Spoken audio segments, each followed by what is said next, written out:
पुणे शहरामध्ये या घडीला गुलेन बॅरी सिंड्रोमचं अक्षरशः थैमान असल्याचं पाहायला मिळतं। या आजाराच्या रुग्णांमध्ये पुण्यात आणि इतर जिल्ह्यांमध्ये सातत्यानं वाढ होताना देखील दिसून येते आणि त्यामुळेच प्रशासनाच्या चिंतेमध्ये वाढ झालेली आहे।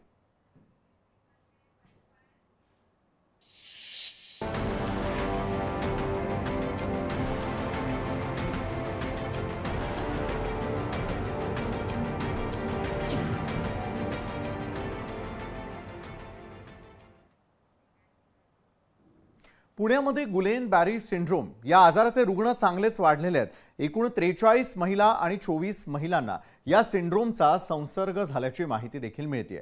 यातील 13 रुग्ण तर व्हेंटिलेटरवरती असल्याचंही कळतंय आणि त्यामुळे चिंतेत वाढ झाली आहे। सिंड्रोमचा वाढता संसर्ग पाहता महानगरपालिका अलर्ट मोडवरती आलेली आहे। प्रशासनाकडून आवश्यक त्या उपाययोजना केल्या जात आहेत। दरम्यान गुलेन बॅरी सिंड्रोमला कारणीभूत असलेला जीवाणू आढळला असल्याची माहिती समोर आली आहे।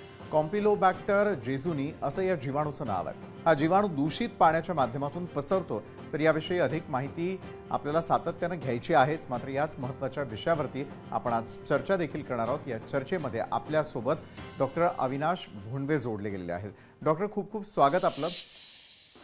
कॅम्पिलोबॅक्टर जेजुनी या जीवाणूमुळे गुलेन बॅरी सिंड्रोम होत असल्याचं बोललं जात आहे। मात्र हा आजार नेमका काय आहे, याची लक्षणं काय, स्वतःचं संरक्षण कसं करावं? एक लक्षात घ्या की गिल्यान बॅरी सिंड्रोम हा नवीन आजार नाहीये।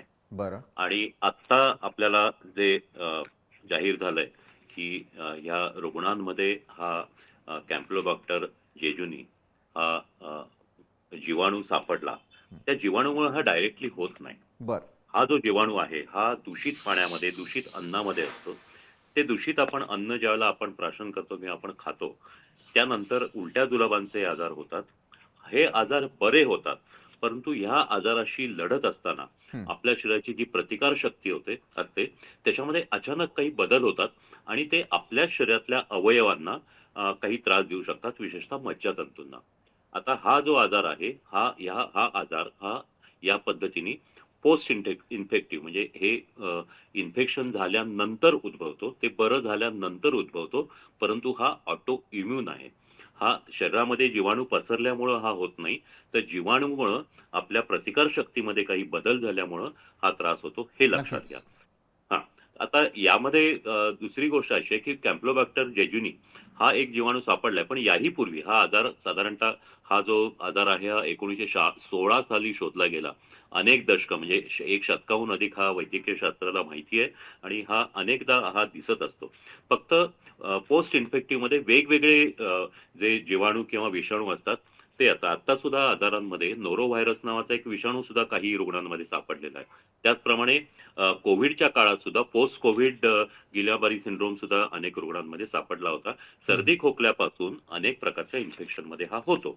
पण ह्याचं एक वैशिष्ट्य असतं, तुम्ही लक्षणं जे म्हणाला तर ती लक्षणं जी आहेत ती आपल्या मज्जासंस्थेवर याचा परिणाम होतो। म्हणजे आपल्या मेंदू आणि मज्जारज्जूमधून जे काही मज्जातंतू जातात, आपल्या शरीरातल्या सर्व स्नायूंना जे सप्लाय करतात, त्यांच्या स्नायूंची जी आपली हालचाल असते ती त्यामधून होते, ती ह्याच्यामध्ये मुख्यत्वे बाधित होते।